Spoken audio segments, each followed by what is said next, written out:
सिद्धि की शादी के बाद वो ससुराल चली जाती है। पीछे रह जाती है भाभी रानी।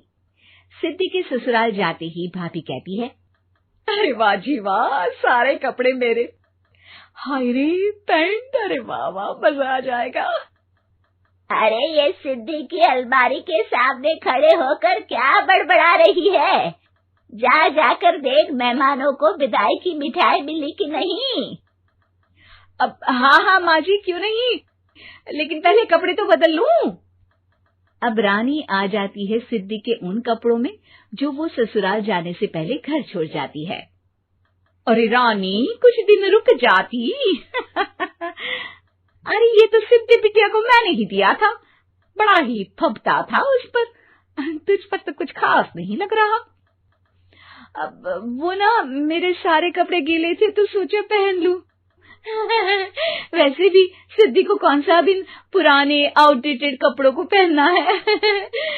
वैसे भी ये सूट तो मैंने तभी पहना था, वैसे खास है भी नहीं ये। हाँ ठीक है, लेकिन ना मेरी सिद्धि पर तो जमता था।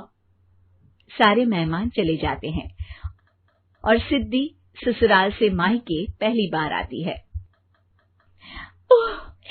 अपना घर, अपना कमरा, अपनी अलमारी। ये बोलकर जैसे ही सिद्धि अलमारी खोलती है तो सामने उसके कपड़ों की जगह कुछ और ही रखा होता है। माँ, ओ माँ, जरा कमरे में तो आना। सास और रानी वहां पहुंच जाते हैं। रानी ने पहनी होती है सिद्धि की जींस और टी शर्ट। अरे भाभी, ये क्या? ये तो मेरी बड़ी ही महंगी टी शर्ट है, इसे आपने घर में क्यों पहनी है? अरे बहुत मिलती है दीदी ये चौक की मार्केट में, 150 में। ओ भाभी प्लीज, ये एरोपोस्टल है, 2000 की एक टी शर्ट। ओह, 2000 में तो दीदी 4 साड़ी आ जाए। अब क्या बोलूं? भाभी, ये मेरी अलमारी में छोटू के कपड़े, तो मेरे कपड़े कहाँ हैं? मेरी अलमारी में? अब दीदी आपको कौन से पुराने कपड़े पहनने थे? माना भाभी, लेकिन मैं जब घर आती तो यही सब पहनती ना। अरे तुम तो बड़ी कंजूस हो दीदी। खैर, वक्त आता है जब सिद्धि ससुराल के लिए रवाना हो रही होती है। अरे रानी, अंदर से सिद्धि का गिफ्ट ले आ, लड़की पहली बार ससुराल से मायके आई है। रानी अंदर जाती है और एक सिंपल सी साड़ी लेकर बाहर आ जाती है। ये लीजिए माँ जी। सास बेटी को गिफ्ट देकर ससुराल भेजती है। अगले दिन रानी एक सुंदर सी साड़ी पहनकर सामने आती है। अरे रानी, ये तो वो साड़ी है जो मैंने सिद्धि को देने के लिए दी थी जब वो ससुराल ले जाती, लेकिन ये तूने कैसे पहन ली?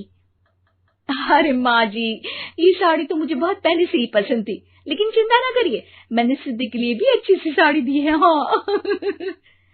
तभी सिद्धि का फोन आता है।